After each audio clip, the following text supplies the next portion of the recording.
Have you ever stopped to think about the ripple effect of your absence? Most people don't. They assume that when they walk away, life moves on unchanged. But that's not how it works. Something shifts when you truly leave, when you remove your presence, energy and attention not just in their world but in yours. At first, they don't notice. Maybe they even feel relieved. No more accountability, no more reminders of their flaws, but then reality sets in. Because when someone has been nourished by your presence for so long, even if they took it for granted, the moment that nourishment is gone, it hurts. It's like gasping for air in a vacuum, and that silence you leave behind,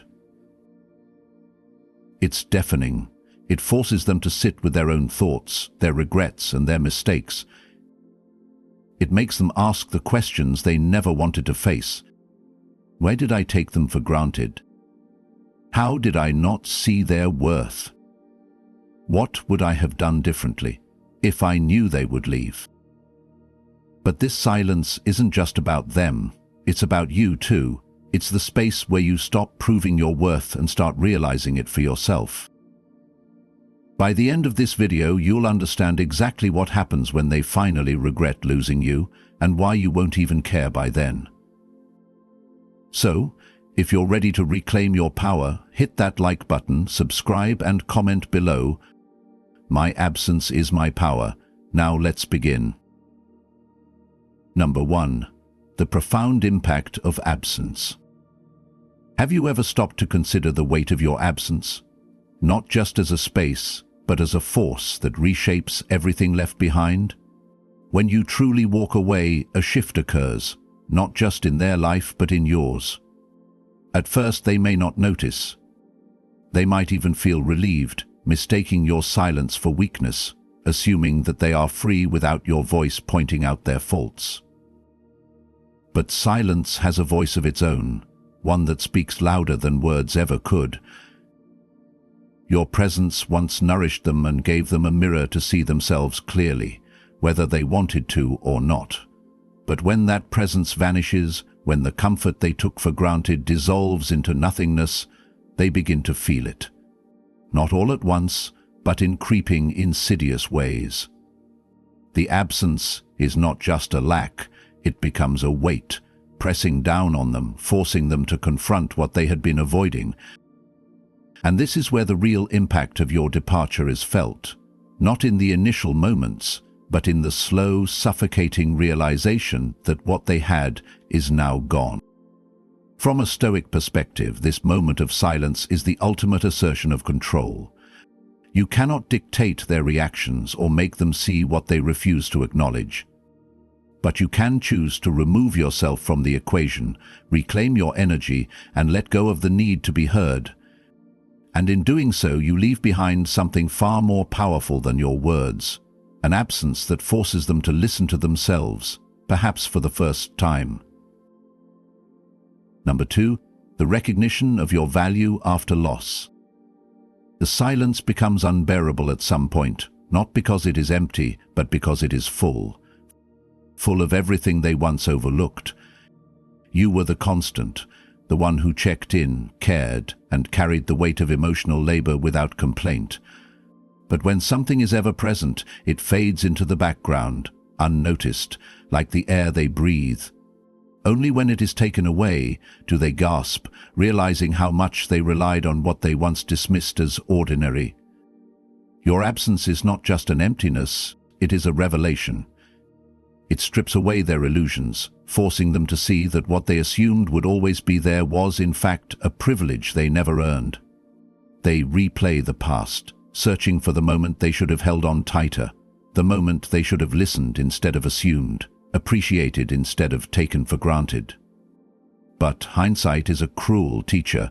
It offers clarity without the power to change the past. And for you, this silence is not just a message to them, it is a return to yourself. It is where you reclaim your energy, worth, and dignity. You no longer waste your breath, proving your value to those too blind to see it. Your absence does the talking. Time, attention, and love are not things to be given freely to those who squander them. They are gifts, and only the deserving should receive them. In the spirit of Stoicism, this is the practice of amor fati, loving fate, embracing the reality that not everyone is meant to value you the way you deserve. And that is not your burden to bear. Your path is toward those who recognize your worth without needing the pain of loss to teach them. Number 3. The moment they realize you're truly gone. At first they live in denial, convincing themselves that your silence is temporary, that you will return just as you always have. After all, you were the one who forgave, stayed despite the hurt, and gave them a chance. But time moves forward, and the silence stretches longer than they anticipated. No messages, no calls, no lingering presence in their life.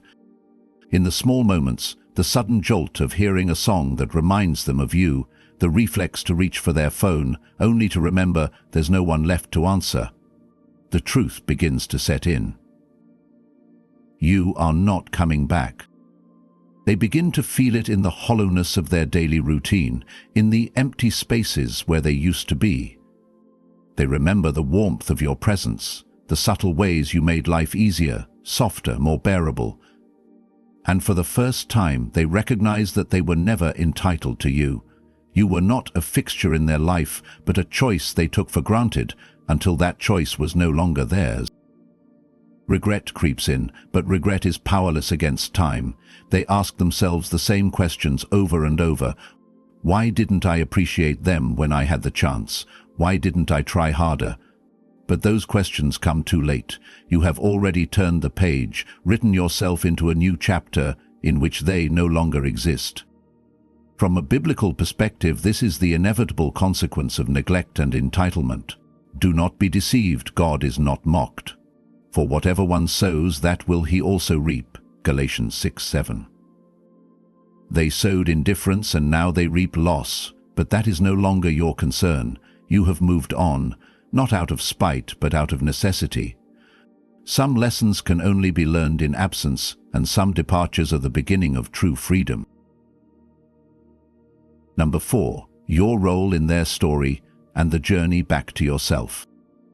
For so long, you were their anchor, their safe place, their constant. You were the one who stayed, who sacrificed, who gave more than you received. And perhaps without even realizing it, they began to see you not as a person with needs and boundaries, but as an extension of their world, always available. But the problem with being a constant is that you become invisible. They did not see you as an individual with limits. They saw you as a given. But the moment you walked away, the illusion shattered. They were forced to confront the reality that you were not an obligation, possession, or permanent fixture in their life. You were a person who chose to be there, and now you were making a different choice. The loss they feel now is not just about you. It is about the realization that they never truly saw you until you were gone.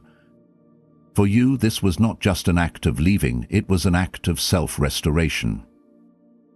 In trying to keep them afloat, you had slowly lost pieces of yourself, sacrificing your own peace, your own dreams, and your own sense of self-worth for the sake of holding on to something that was never truly reciprocal. But now, with distance, you see clearly. You see how much you gave, how much you endured, and how much of yourself you lost in the process. And most importantly, you see that you are not just someone in their story, you are the protagonist of your own. This is the essence of memento mori, remembering that life is fleeting and that time is the one resource you can never reclaim. You do not have the luxury of wasting it on those who cannot meet you where you deserve to be met. Your departure is not just an ending, it is a rebirth. It is a chance to redefine yourself, not as someone who waits to be chosen, but as someone who chooses themselves. Number 5. Detachment as the key to freedom. Letting go is not an act of coldness. It is an act of liberation. Detachment is not indifference. It is the understanding that you are not responsible for carrying the weight of someone else's emotions. For too long you were entangled in the idea that if you just tried harder, loved more, or proved your worth, they would finally see you, finally appreciate you. But the truth is, their blindness was never yours to cure.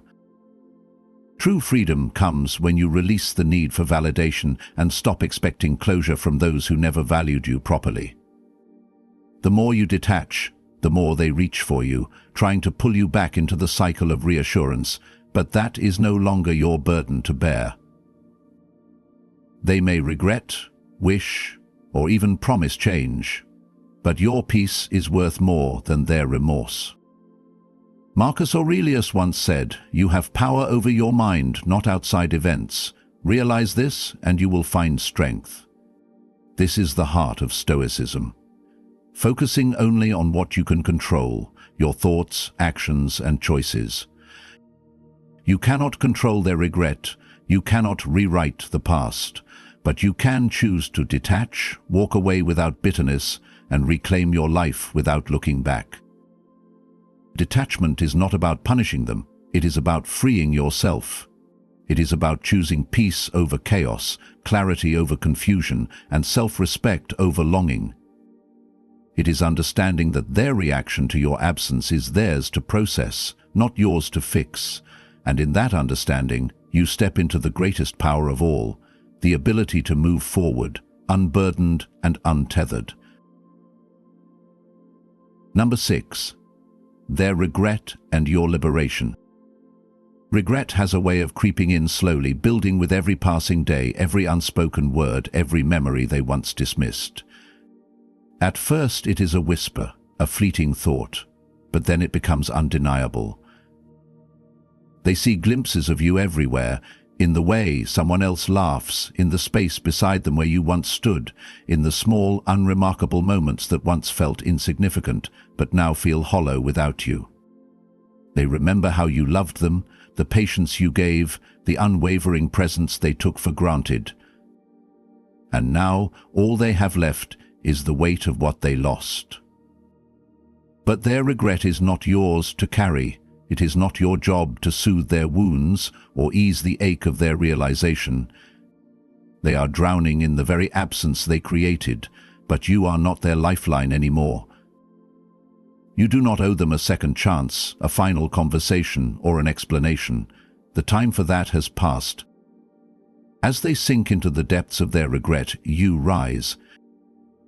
You step into a new life, unshackled by the need to fix what was never yours to fix. You are no longer tied to their sorrow, responsible for the lessons they must now learn on their own. This is the meaning behind Matthew 8:22, "Let the dead bury their own dead." You do not have to return to save them from themselves. You do not have to be a martyr for their awakening. While they sit in the ruins of what they destroyed, you walk forward, light, free, unburdened, because the past is no longer your home and their regret is no longer your concern. Number 7. Your transformation after walking away. Leaving was never just about them, it was about you. About reclaiming the parts of yourself that you had slowly lost in the struggle to be seen, heard, and valued. Walking away was not an end, it was the beginning of something greater, the emergence of the person you were always meant to be. At first, it felt unfamiliar, even painful to exist without the weight of that relationship pressing down on you. But then, something shifted. The silence that once felt empty became a space of clarity. The absence that once felt like loss became an opportunity for rebirth. You no longer live in the shadows of someone else's expectations. You are no longer waiting to be chosen and loved in the way you all deserve. You have chosen yourself. And as you grow and heal, they watch from a distance. They see the person you are becoming, the strength in your steps, the light in your presence, the confidence in your decisions. And it terrifies them because it means they never truly knew you. They see now that you were never weak for leaving. You were powerful for having the courage to walk away. Epictetus said, "First say to yourself what you would be, and then do what you must do." You have done just that. You have stepped into your own power, no longer seeking validation, bound by the past. This is the path of arete, living up to your highest potential, and now there is no turning back. Number 8. The temptation to look back and the power of moving forward. There will be moments, quiet nights, familiar places, a fleeting memory, that whisper the temptation to look back. Nostalgia paints the past in softer hues, making you question if leaving was truly necessary. But nostalgia is deceptive. It amplifies the good and erases the pain, making you forget why you had to walk away in the first place. You might wonder if they have changed, finally realized what they lost, if returning could mean rewriting the ending. But the past rarely changes. It only repeats itself. Looking back keeps you tethered to a story that no longer serves you. You have already turned the page and stepped onto a new path built on clarity and self-respect. The strength to move forward comes from understanding that your peace is worth more than temporary comfort. Marcus Aurelius reminds us, never let the future disturb you. You will meet it, if you have to, with the same weapons of reason which arm you against the present, today. The same wisdom that led you to leave will guide you to keep going. The past was a lesson, not a home. You are not who you were when you stayed. You are the person who had the strength to walk away, and that is who you must continue to be. Number 9. When they try to return and you choose to protect your peace. One day they will come back, not because they have changed or finally understood your worth, but because your absence has created a void they can no longer ignore. They will reach out, weaving words of regret and nostalgia, testing the door they once took for granted. But here's the truth: you owe them nothing. They do not miss you, they miss what you gave them. They miss the security of your presence and the reassurance that you will always be there, no matter how they treat you. But where was their concern when you needed them? Where was their effort when your heart ached under the weight of one-sided love? You have spent too long rebuilding yourself to entertain the ghosts of the past. This is not an invitation for them to return. It is a reminder that you have moved beyond the need for their validation. When they knock on the door of your peace, do not answer. When they beg for another chance, remember the countless times they had one and wasted it. As Epictetus taught, if someone succeeds in provoking you, realize that your mind is complicit in the provocation. Their regret no longer binds you. Their guilt is theirs to bear, not yours to resolve. Protecting your peace is not cruelty, it is self-respect. And when you choose yourself over the past, you affirm that the most important love story in your life is the one you write with yourself. Number 10. The power of saying no. Saying no is an act of self-liberation, a declaration that you will no longer be held captive by the weight of someone else's regrets. It is not just a refusal, but a statement of who you are and what you will no longer tolerate. When they return, seeking the comfort of your presence, testing the boundaries of your newfound strength, they expect hesitation. They expect the version of you that once forgave too easily and compromised too much. But that version no longer exists.